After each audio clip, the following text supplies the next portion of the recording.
and I'm now really excited to introduce Urussa, who is here to get us started on the panel. Thanks so much. Thank you for that introduction. Hi everyone, I'm Urussa. I will screen sharing about right now, actually. We are from the Our Shared Cultural Heritage Youth Organisation. My pronouns are she, her, and I work as a volunteer and in a paid role within Manchester Museum. And this first slide is just I've grown up in Halifax. I've grown up in Halifax, and this is one of my first introduction to heritage spaces. This is a Georgian market hall. I think one of the only ones that exist in the world that's still surviving, and it had a lot of money gone into it to kind of regenerate this place, and now it's like a really beautiful public space. And it was a really interesting introduction to heritage spaces for me outside of like museums and art galleries. So yeah, we have a Twitter just down there, osh_MCR. And yeah. So our shared cultural heritage is a project which has been funded by the National Lottery Heritage Fund, and these guys they basically are the funding space for lots of heritage spaces, and they did a big thing about engaging young people with heritage spaces, and they've done this under the banner of Kick the Dust. So Kick the Dust has 12 projects across the UK, and one of them is our shared cultural heritage. And so this is a specific project about engaging young South Asian people within galleries, museums, and it takes place specifically in Manchester and Glasgow, and I'm from the Manchester area. So what I do in terms of my voluntary with the collective is quite interesting. It's a very social space. We do meetings and event planning.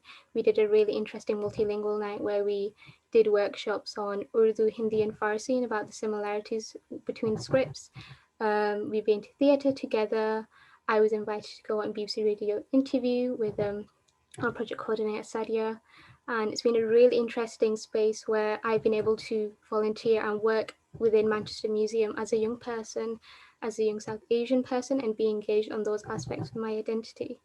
In the other area, I've been a young evaluator, and this is a paid role, and here I work more with British Council and Audience Agency, and one of the outcomes of our shared cultural heritage is that they train young people, and there are paid opportunities for young people in heritage spaces, that it's not all just voluntary and it's not all just unpaid work. So here I've been trained in evaluation techniques where I do intercept interviews, observations. There might even be an evaluator here right now. So yeah, it's a really interesting, I have two lenses within this project where I can do some of the social and cultural planning through the Our Shared Cultural Heritage Collective. And then there's a paid aspect where I'm a bit more outside of it, where I'm actually evaluating and monitoring the impact of OSH. One of the things that we've decided on as a collective to speak about is the working practices. So as you'd expect in a young people's collective, it's really informal. We had a fixed space and time in the museum. We always met at a certain hour in the day. We spoke on WhatsApp, we now speak on Telegram, and there's a really good system of reimbursement. So people who are having to travel from outside Manchester to central Manchester, there is an element of reimbursement, and there is an element of being paid for your attendance and your output. Through the audience agency, it's really different. There's a formality, working with lots of different people. They're the core stakeholders, being paid monthly, the pastoral support. It's been a really interesting thing to be a part of two things where there's such a different way of engaging with young people, and how they've the Young People's Collective is very geared around us and the way we want to talk. And with the audience agency and British Council, we've been integrated within these spaces that have been there for ages. Some of the opportunities that I've had working with this collective and through the audience agency, which has been going on since October 2019, at least my input. I've been to Romania, that was nice. Lots of spaces in England, been to Glasgow, and it's been a really productive like 11 months working with the museum, volunteering with the museum. And yeah, it's just really interesting how, because we are associated with OSH and the Manchester Museum is working with other cultural organisations, that's been a really productive place to be. Yeah, I think my final slide is actually a little ode to our coordinator, Dr. Sadi Habib, though I've never called her with that full name, but she's been a really pivotal part of this Young People's Collective, where having someone who is also outside from the museum, she taught for so long in London, she co-founded the Risk Test, a very influential film reviewing thing, and a South Asian person, it's really important that she knew how to engage with young people of South Asian heritage, because broadly our project is about that, about kind of increasing youth engagement and within OSH of South Asian heritage. So yeah, that is kind of what our project is about, and you'll hear from about 4 more young people who are like involved in different aspects. So I'm going to hand it over to Ala, who will do our next slide. Let's see. But yeah, thank you so much for listening. Thank you for that, Urussa. That was great. I'm just going to share my screen now. Okay, I hope everyone can see my screen. Okay, so hello everyone. My name is Ala and I'm from Altrincham. I'm currently a first year university student. And I'm a South Asia Gallery Collective board member and also an OSH Collective member as well. So I chose this picture for my presentation because it kind of reflects and shows my Persian heritage and culture. So it's called a Urussa Malik and it dates back to 3,000 years ago and it's made of pure gold. During my presentation, I'll just be talking about my involvement with OSH and the Young Collective in general. So firstly, I'd like to talk about the opportunities I've had with OSH. And so last year I was actually able to present Manchester Museum in a panel at the British Museum National Conference. So that's the top picture is a picture of me on the panel. It was a really good opportunity because I've actually never spoken in front of that many people before. So I really enjoyed that. Also, as a young collective member, I was able to travel to various places like Glasgow, Nottingham and London, which was really interesting. And also, so the bottom picture is like a picture of me and my fellow collective members in Glasgow. We went there to meet our fellow young evaluators in Scotland. So also I've actually been able to get a lot of work experience at the museum's finance department, which is kind of related to my course. So it was a really good opportunity to get to know what goes behind all of that theory and financial aspect. And also I've had further job opportunities such as working for the audience agency as part of the museum. Okay, so in terms of working practices, so I serve as a board member in the South Asia Gallery Collective, and currently my role is to co-curate with professional curators, and we are actually making and designing the biggest permanent South Asia gallery in the whole of UK, which is really impressive.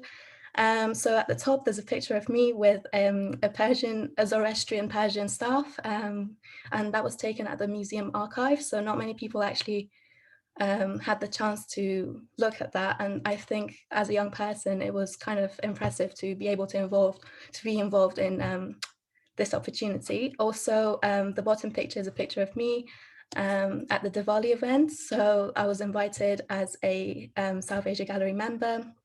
Also, I was involved with the recruitment of staff, so the young people coordinator, Sadia, and also the South Asia Gallery designers as well. So I guess that's kind of important to me because as a young person, my values and my opinions are being listened to, and it's quite nice to get heard. And then also, so in terms of working with the heritage sector, we kind of conducted, so as a collective, we planned and conducted a beauty and languages event, which we in which we taught the public different animal names in different languages, which was really interesting. And also we did, so as young evaluators, we worked collectively on a shared our shared cultural heritage annual report, and we kind of had to present that to the staff at the museum.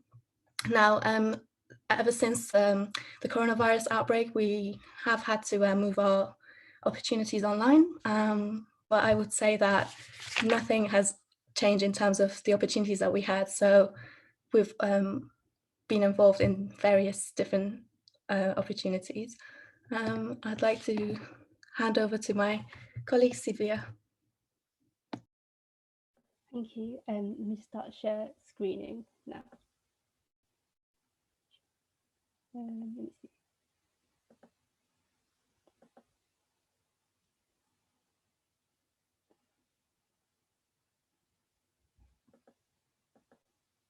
Can you all see that, hopefully? Yeah, so hi everyone, my name is Sibia.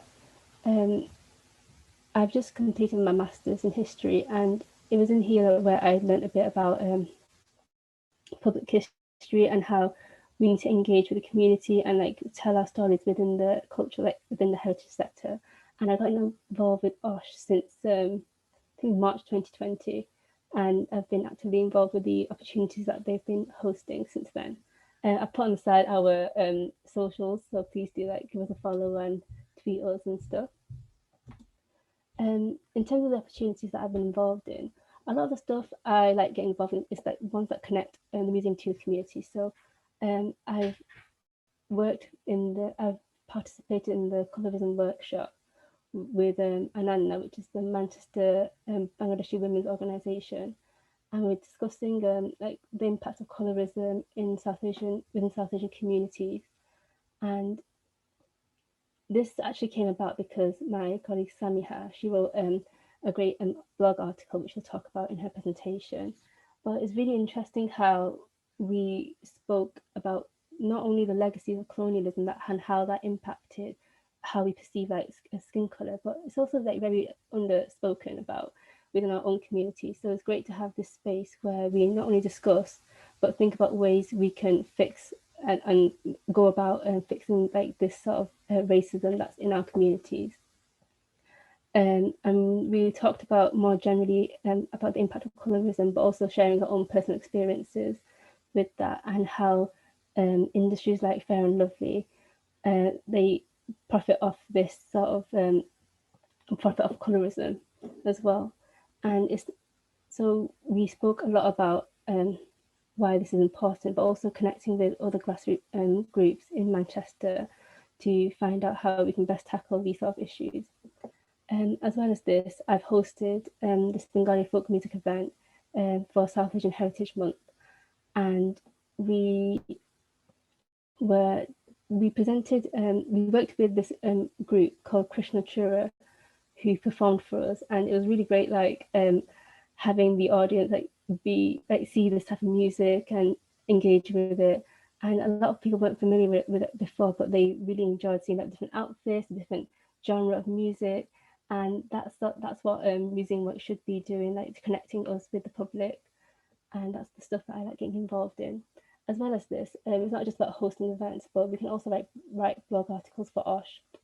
So I wrote one about the correlation between oral histories within historic fiction, and there's a lot of parallels we can draw from this within museum practices, in that we centralize the voices of those who are most marginalized in society and make sure that their voices are heard, and also we reach out to these communities to make sure that they input into museum practices.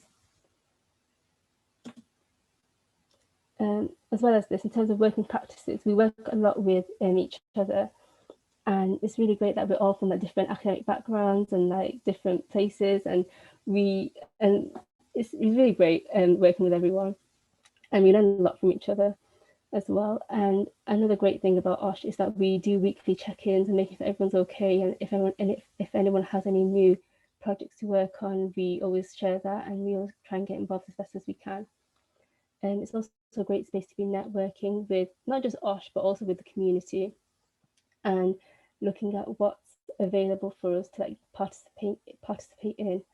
And a lot of this also correlates with the South Asian Gallery in Manchester Museum, how we can get involved with that. it's also given us a place to reflect on in terms of how, especially for myself, I think about how Osh has helped me like boost my own confidence when speaking to people in Zoom events and stuff. So it's a great space to like build on your own social skills and just meeting new friends as well. And that's also a key part of like volunteering.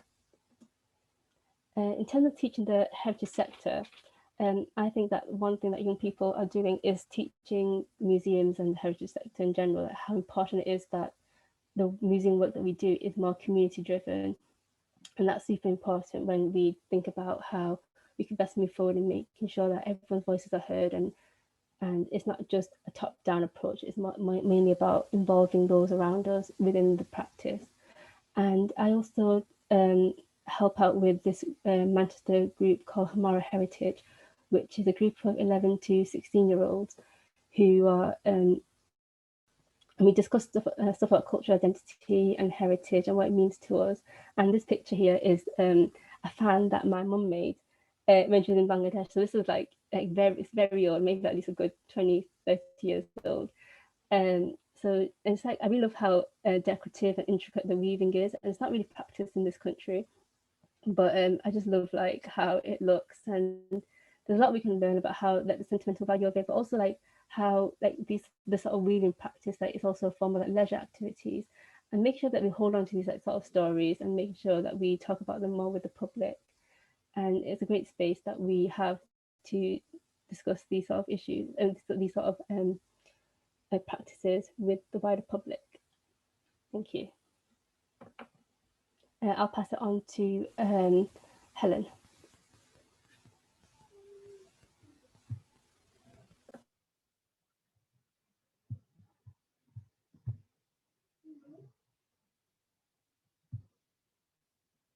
Hi everyone, can you hear me? I was introduced by Nasima, the leader of youngest group of Anana, to Samihah's blog and the Osh Manchester. She wrote about colorism and how colonialism led to it. So we had a workshop with 3-4 meetings or more to discuss this phenomenon. I was given the chance to present a presentation where I suggested a theory of how colorism and racism are developed. And I shared some personal accounts regarding to that. I came across the news of Fair and Lovely rebranding after the backlash from Black Lives Matter. It's a well-known brand that engaged the idea that white skin is superior. So I suggested in the workshop if we could write or make something to express our opinions about the updates of this product. I had impressive drawings, haikus, and poetry as responses, for which I'm thankful of.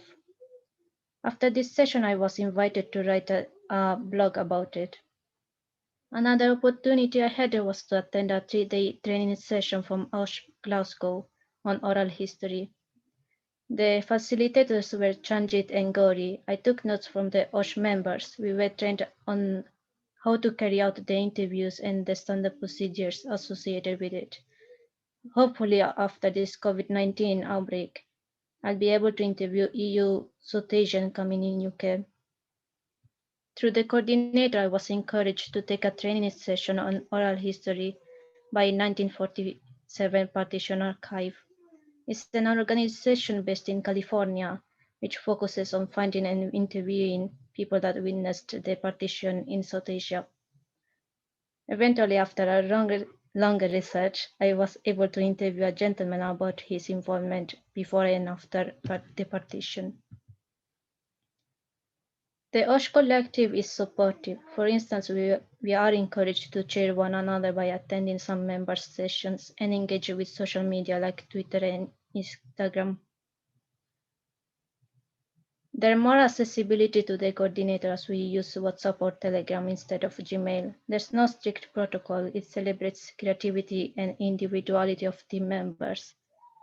There are no formalities, so it's an amicable yet respectful environment. It's a relaxed setting, yet it empowers members to do their best by having feedback forwarding sessions and regular checkups with follow-up meetings, which boosts productivity. I felt validated and reassured when I spoke about my experiences, so it's a non-judgmental environment. I met people who sincerely understand some issues within communities. I never had these extended discussions before meeting OSH Manchester, so this makes it special. It facilitates opportunities for learning by providing informal learning openings, and it gives importance that knowledge sharing is key to our development, hence we can teach the heritage sector. I was able to train my peers and Manchester Museum staff. After my training with OSH Glasgow, I was able to train people on how to conduct an oral history project by taking notes from the facilitators. I outlined the design, developed section with a massive highlight of how not to exploit the interviewees during the process, and how to end it by giving example of outputs such as books or exhibitions.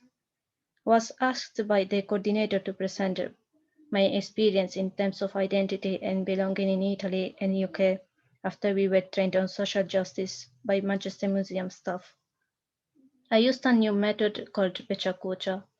Half of my presentation was to describe my experience of and feelings of discrimination I faced in Italy, and the other half was based in Italy, in UK, where I have learned to appreciate my Bangladeshi heritage. The aim was to provide some differences between the countries and to discuss why and how I developed self-acceptance and had my self-discovery.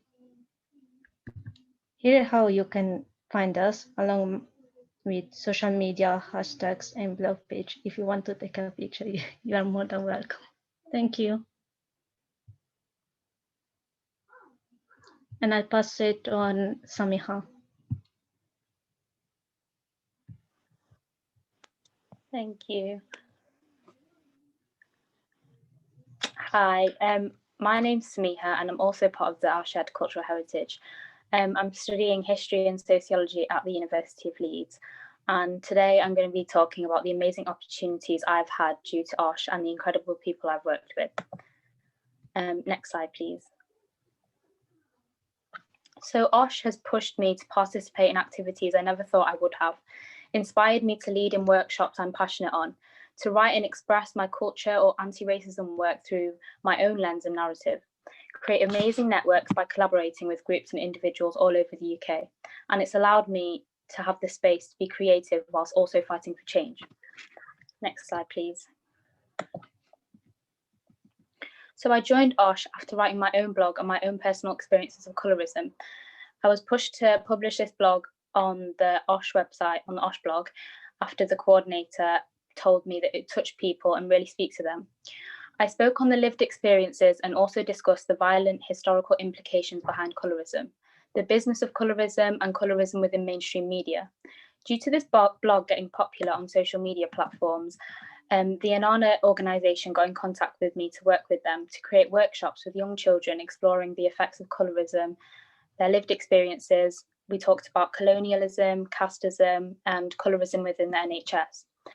This built my confidence to organise and lead an event with Sahema, who's an amazing poet, for South Asian Heritage Month. This is where I spoke on colorism in all aspects of society and read out my own poem I had written. Sahema conducted a poetry workshop in which young people from many from OSH wrote their own poems and thought pieces, which have contributed all to our blog. Through OSH promoting my blog on Twitter, this led to a sociologist getting in contact with me to include my work in her published book that will be out in February 2021. This blog, has also given me the opportunity to recently work, this week in fact, with Year 11s at Eden Coventry School to talk about colorism and things we can do to combat it. We discuss role models and aspirations and also how our experiences can shape us. Next slide, please.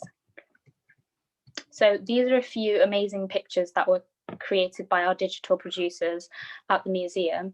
And these were from my event at South Asian Heritage Month. So the first one being me discussing the ease of Western beauty standards changing for white friends, but not the same for people of colour. I discussed the issue of blackfishing. The next one is me discussing performative allyship of posting and sharing for Black Lives Matter, but not challenging ideas in real life and within friendships. And the last one was made by an Instagram page which shared my blog. Next slide, please. So, young people teaching the heritage sector.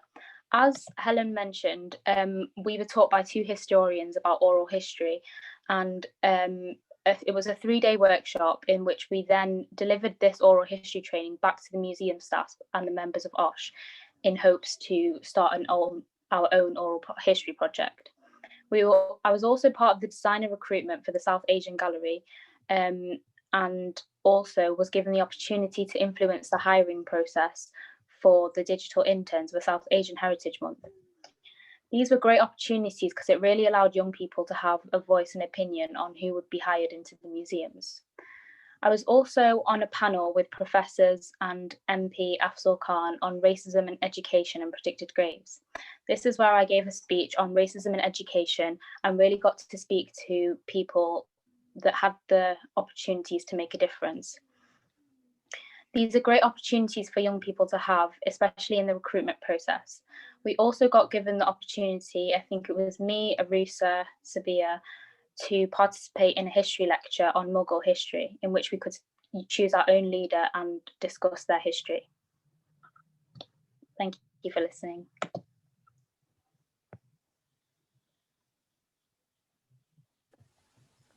Yeah, that's that from us. Thank you so much for listening, and do give us a follow from us on our social media platforms. If you have any questions, do share them now, and we'll be happy to answer some of them. I've got some questions as well. I've been collecting them through the conversation, so we can start with those, and if people get inspired or want time to think. But yeah, one of the earliest questions we got was from Deborah, and it was to everyone, and it was, how did you find these opportunities? I'm also a foreign student, and I'm interested if there are platforms where you can find these opportunities. I think I'll go first. For me, Sadia was really key with that, because she brought her networks and she brought her kind of understanding of where we would fit straight away. So like one of the first opportunities I had was hosting an event, and I hadn't really done that, but Sadia was like, you know, you're prepped, I'll prep you, and if you don't like it, don't do it again. But I think for me, Sadia was really key with directing me towards opportunities that led me to like across the UK and in the Manchester Museum. So yeah.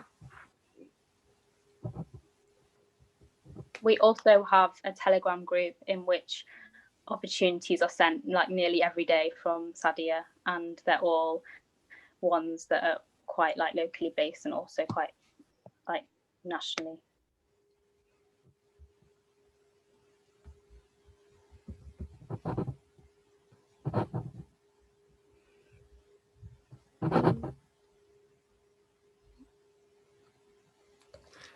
I'll go into the next question. I think Siobhan asked, she's left now, but how did the collective form and build? It's really good to see awareness about maintaining cultural heritage. I think, Helen, if you want to go, because you came at a really interesting time, and you came a bit later, but do you want to take this, Helen?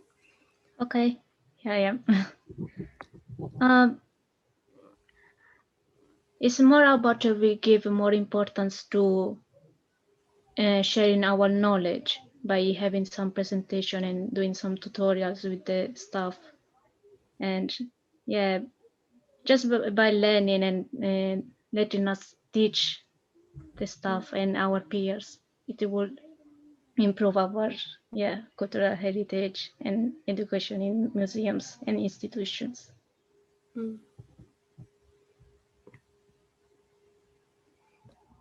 From my perspective, I know that this young people's heritage was one of the outcomes of OSH. So within the outcomes that was like necessary, it was like Manchester Museum demonstrates an increased engagement with young people, and one of the ways it was doing that was actually having like just this collective, this meeting that happened every once a week.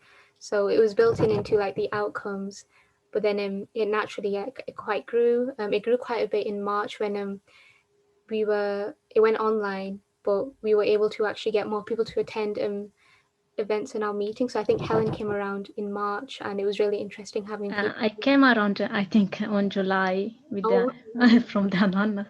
Yeah, but yeah, I think I remember you came around when it when our like collective became more online than museum based or like Manchester based.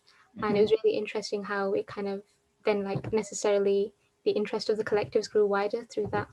But Yeah, also with the collaboration with other Manchester-based groups. yeah, Just by collaborating with all the organizations like OSH, Glasgow, and Anna. So we can build up from it. definitely, yeah.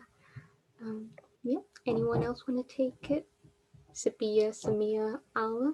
How did the collective form and build in your perspective? And for me, I also joined when it was more online, but it worked out better for me in that way because I couldn't really attend a lot of the in-person like events and stuff. So I really enjoyed having the Zoom events and also like our weekly catch up. So it was really fun for us as well. Yeah. I agree. There was a long time where I couldn't join because I was at Leeds, and I think Corona made it a lot more easier to see each other on Zoom every week and actually be a part of it, and a lot of people could attend no matter where you were. I was going to add that I was actually probably one of the first members of the Us Young Collective, and because I was involved with the recruitment of Sadia, I was kind of the first in line to get all the information about like this young collective, and then Urussa joined, and then we kind of expanded. Yeah. So yeah, it had really, we didn't have like a call out or anything. It wasn't like I think the one kind of requirement is like young people, it's like 16 to 25, and we're working with the British Council's definition of South Asia, which also like includes Afghanistan and Iran. But yeah, it grew at certain points in like March, July, in September when it first started. So it was quite nice that it was quite flexible like that, and it works, I think, for maybe like for like young people. It worked quite well in Manchester. But yeah. Another question we had from Alex: what can museums learn from this project to help make placements meaningful for both participant and host organization? Okay. What do you think about that one? In terms of placements, is that like work placements or just in general? I think you've done the most work placement thing. So if you want to go for it, Ellen, then maybe we can expand that definition. Yeah, so in terms of my work placement, so I kind of, when I started out in the museum, as with everyone else, I think my connections kind of grew. And I was, at the time, I was looking for a work placement, and I kind of reached out to the finance department through Sadia and her colleague Baz. So then they introduced me to obviously the finance department, and that's how I got my opportunity. But one thing that museums can learn would be maybe to kind of not take in young people's backgrounds and just take them on board, and just involve them in as many opportunities as possible, because my work placement wouldn't have been possible without my previous involvement in the museum. Yeah, I think if we like, because yeah, the word placement, this is more like a young meeting collective slash me and Ala were like involved in the evaluation arm. Yeah, maybe I'm talking about like what museums can learn. I suppose it's that it took a Manchester Museum like quite big organisations like British Council and the Audience Agency, and when they recruited young people, they became a bit more comfortable with it. But I think before involvement with them, because of this project, only Arla was like the certified young person, and I think you were called on to do a lot of like young people representation, like with your London stuff. So I think it's good that they kind of, yeah, they had to work with other places. They couldn't do it themselves, and I think that's a bit interesting because like it's weird that maybe museums across like the UK don't really have like a young people space. It's either really young, like family young, or it's like people who are working in museums. There isn't like a space for like people from like 11 to 25 to do any kind of engagement. But yeah, I think that's what museums can learn, that they kind of, even if it's as easy as like having literally a collective that meets once a week and they talk to staff, they talk to curators, they talk to front of house staff. It's like them doing their bit of like opening up doors and transparency of how it is to work in museum sectors. But yeah, does anybody else want to Yeah.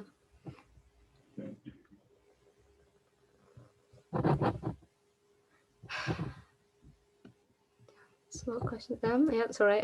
Go on to the next one from Amelia. Was there any particular thing that the museum did that made you comfortable and confident to work with them?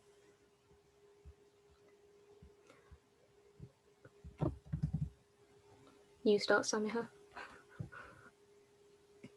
I guess at first, when I first joined, I didn't see it as the museum. I saw it as OSH, because I feel like, even though it is part of the museum, I felt like it was a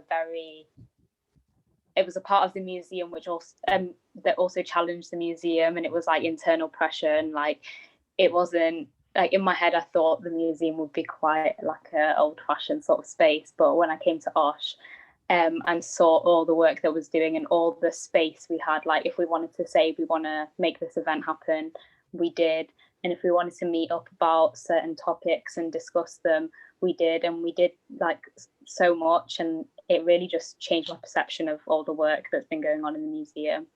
But I do think that's largely down to a lot of the work OSH has done, and a lot of like the young people. So yeah, I think mainly the young people and Sadia changed my perception of museums completely. Well, Yeah, I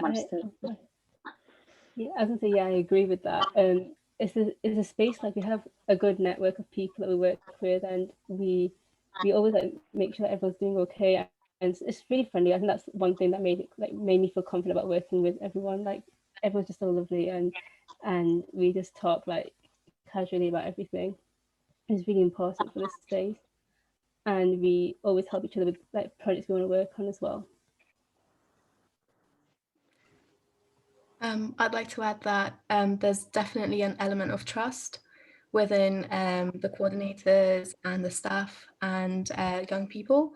So when I went for my British Museum conference, it was actually the first time that I would have been speaking in front of 300 or more people. And that was quite scary for me at the time because I've never done it before. But the reassurance I got from my fellow panelists who were the museum staff was actually incredible, and that kind of made me comfortable, and it eased me into talking in front of all of those academic people, I guess. Yeah, I think I would say really similar. Sadia made it really comfortable. Like there was just a certain like element of like, she was like, it's always at 5 to 6 p.m. It's always in this one room in the museum, and it was like official enough for it to be taken seriously.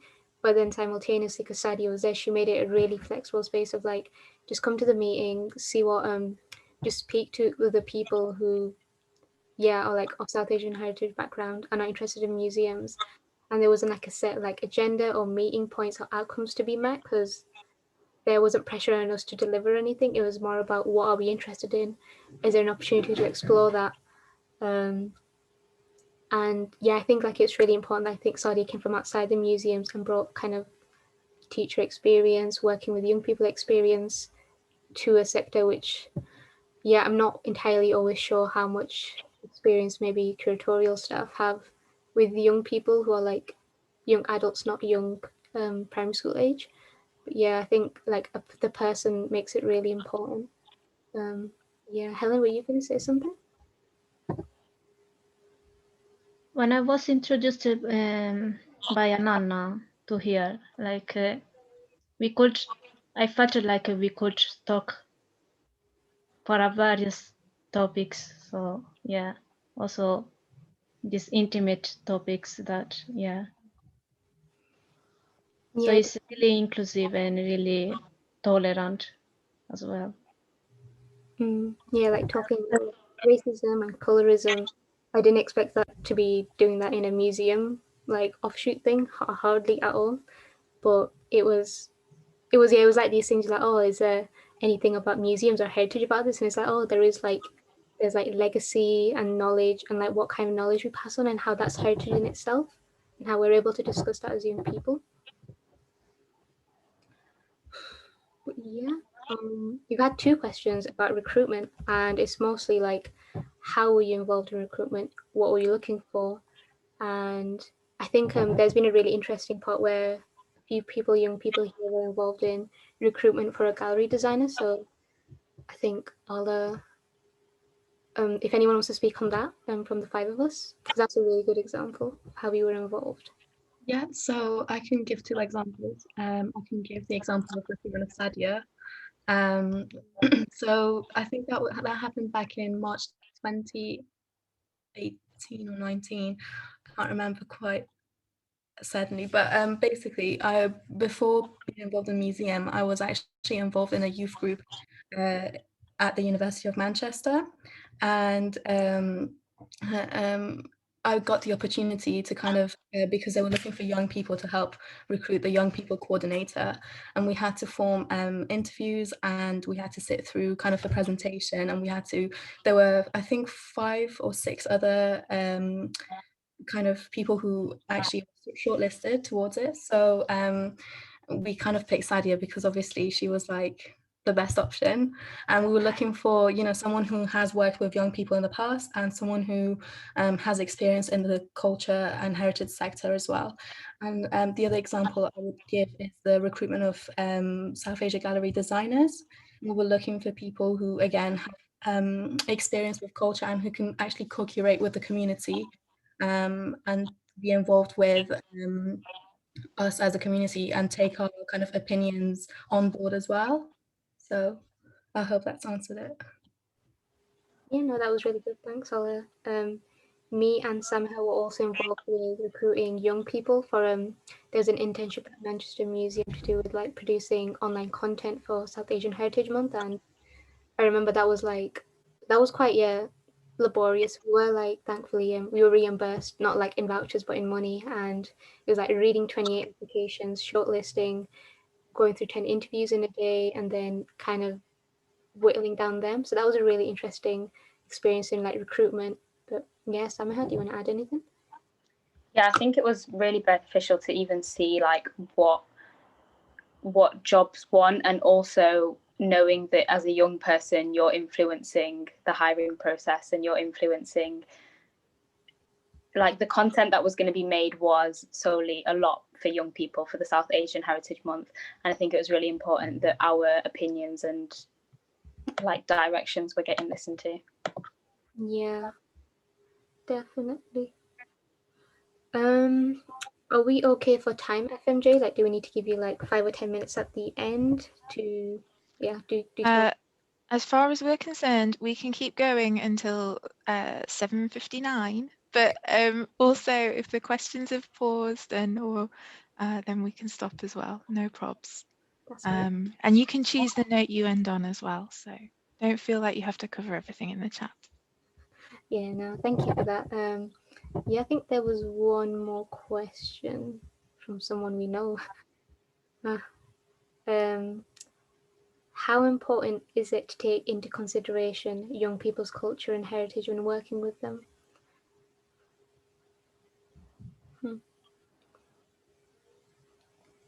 I think from my perspective, even though this is a big South Asia focus, the collective is about young people, South Asian young people and their peers.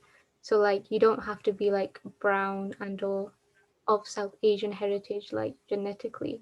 If you have an interest in it, or like South Asia more broadly, and you are like obviously you can come. But it is interesting that as soon as we had that focus, a lot of South Asian people came. Like the first like 10 people were all South Asian, and it's a weird way of like how in the language of like the marketing of the collective heritage, as soon as you have that little focus, all of a sudden anyone who's South Asian is like, oh, okay, that's about me, like, and maybe it'll be more interesting because it's actually about me in a way that I'm not too sure about, but it's me and I can actually speak from experience.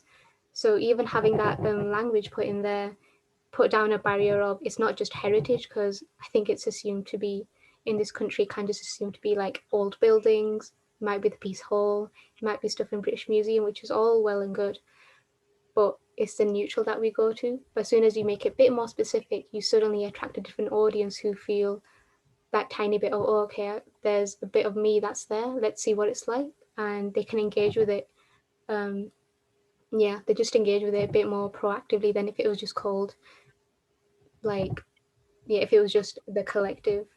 I think we would have a very different makeup of the collective if it was just so broad, because yeah, that's how language works. It's unfortunately not neutral, so you kind of overcome that by making it specific. But yeah, I don't think it's too important, but the language is important when it comes to it, because it does, yeah, it does do some interesting work. Did we answer this Lucy's question? Like, what anti-racist action do you wish more museums would do? You can answer that now if you like, Helen. Uh, But we I have, would think maybe it's more of a discounted commentary. I would say, like, do more training. Otherwise, like, yeah, just being upset, like, I don't know. that makes sense. Yeah. What about the idea that Byron put about does it matter that we take into account young people's backgrounds when we like involve them in museums? Like, did it matter to you when you were involved with OSH?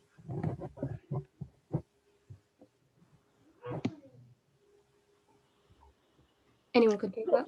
I think it was important that, of course, everyone can join the museum and it's a space for everyone to learn and but I think it was important that there was a narrative on South Asian history and South Asian individuals, because not a lot of, through my experience, not like, I would never have imagined me joining a museum. I don't think a lot of South Asians in Manchester have access really to have doing these opportunities and embracing their culture by doing these events and stuff. So I think it's really important that there was a focus and there was a space to make it very open for people to be a part of this. Yeah, like for example, I am in the past I like worked with the Portico Library, and I felt like it wasn't that inclusive as this OSH project, as Manchester Museum. Like I felt really closed and more white focused members, and I would have liked like more diversity in there. Yeah, so, yeah. Like the colorism workshops, yeah. I felt like it made us so much stronger made our relationship so much stronger within the first week. Like we opened up so much within our workshops, and that's because we all had a shared experience and we could all talk about wanting to end it and abolish it. Yeah, that kind of conversation could only happen to an extent within a South Asian community, because it's something we specifically face. Even East Asian communities face it, but if there were like, yeah, like we don't have to say start from scratch when it comes to talking about colorism with when English people are on board, because you'd have to do a lot of explaining, a lot of like how it's like racism but it's not quite, and it's like very gendered experience, and boys face it differently to girls. But when we were in that space of the colorism workshops, which happened like 4 times, it was like 4 or 5 sessions with Nasima, like Helen mentioned. It was just a really special space that like kind of offshoot from OSH. And yeah, I feel like that was one of like the most interesting anti-racist actions we did that we didn't maybe realize. Like thinking back, and I'm like, oh, that's like a major thing about race and how gender. And yeah, but yeah, maybe I'll go into that question then. Like, what anti-racist actions do you wish more museums would do or make? It's more difficult because it's easier to say within the same, the same culture, while educating another culture about.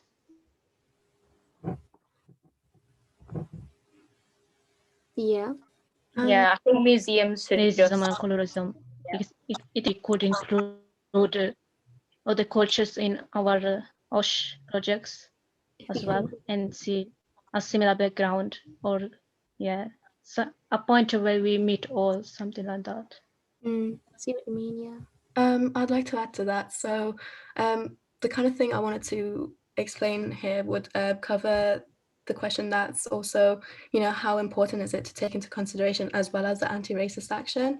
So I remember when we did our beauty and language event, So kind of my participation in that was to have like a Farsi workshop for the participants, and that's not typically South Asian. And I guess by being more inclusive towards, like you said, Urussa, peers of South Asia kind of communities, I guess that would help encourage people to learn more about different cultures. And maybe in a way, when you learn about different cultures, there would be a less of a chance of kind of racism, because you understand people for who they are. And also because it was important to take in into consideration my background and my heritage, and kind of the Young Collectives and Sadia kind of respected my background and helped me kind of present my own culture in that way.